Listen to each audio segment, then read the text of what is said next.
কুমিল্লা শহরের এক বাসা থেকে কুমিল্লা বিশ্ববিদ্যালয়ের এক শিক্ষার্থী এবং তার মায়ের লাশ উদ্ধার করা হয়েছে।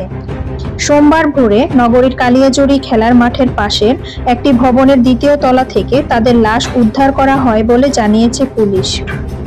মৃত দুজন হলেন কুমিল্লা আদালতের সাবেক কর্মকর্তা প্রয়াত নুরুল ইসলামের স্ত্রী তাহমিনা আক্তার এবং তার মেয়ে কুমিল্লা বিশ্ববিদ্যালয়ের ছাত্রী সুমাইয়া আফরিন। কুমিল্লা কোতোয়ালি থানার ওসি মহিনুল ইসলাম বলেন, মরদেহগুলো উদ্ধার করে মর্গে পাঠানো হয়েছে। মৃত্যুর সঠিক কারণ বা সময় এখনো জানা যায়নি। সিসি ক্যামেরার ভিডিও সহ গুরুত্বপূর্ণ আলামত সংগ্রহ করা হয়েছে। বিষয়টি হত্যাকাণ্ড বলেই প্রাথমিকভাবে ধারণা করা হচ্ছে। দুই মা আর বোন আর এক ছেলের বউ, এরা একসাথে একই ঘরে থাকে, আলাদা রুম।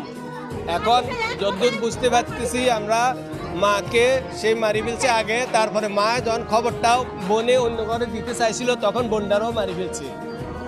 এই এতটুকু জানি না, খবর পাই আমরা আসছি। কারণ হলো সে এই বাড়িটা তার বাপের থেকে সে একা লেখাই লিছে। বাড়ির মালিক আনিচুল ইসলাম রানা জানান, 3.5 বছর আগে ওই বাসা ভাড়া নিয়েছিলেন নুরুল ইসলাম। গত বছর তার মৃত্যুর পর তার স্ত্রী তাহমিনা সন্তানদের নিয়ে সেখানে বসবাস করছিলেন। তাহমিনার 3 ছেলে মেয়ের মধ্যে বড় ছেলে তাজুল ইসলাম ফয়সাল হাইকোর্টের আইনজীবী, তিনি ঢাকাতেই থাকেন। আর ছোট ছেলে সাইফুল ইসলাম আল আমিন কুমিল্লা ইপিজেডে চাকরি করেন। তিনি এমনিতেই কুমিল্লায় থাকলেও রোববার ছিলেন ঢাকায়। রানা বলেন, তারা বাড়িতে থাকলেও অন্য কারোর সাথে তেমন কথাবার্তা বলতেন না। গতকাল রাতে 2 ছেলে ঢাকা থেকে বাসায় এসে ঘরের দরজা খোলা দেখে। তারা ভেবেছিল তাদের মা ও বোন হয়তো ঘুমিয়ে আছে, কিন্তু দীর্ঘ সময় কেটে গেলেও কোনো সাড়া শব্দ না পেয়ে জাগাতে গিয়ে দেখেন তারা নড়ছে না।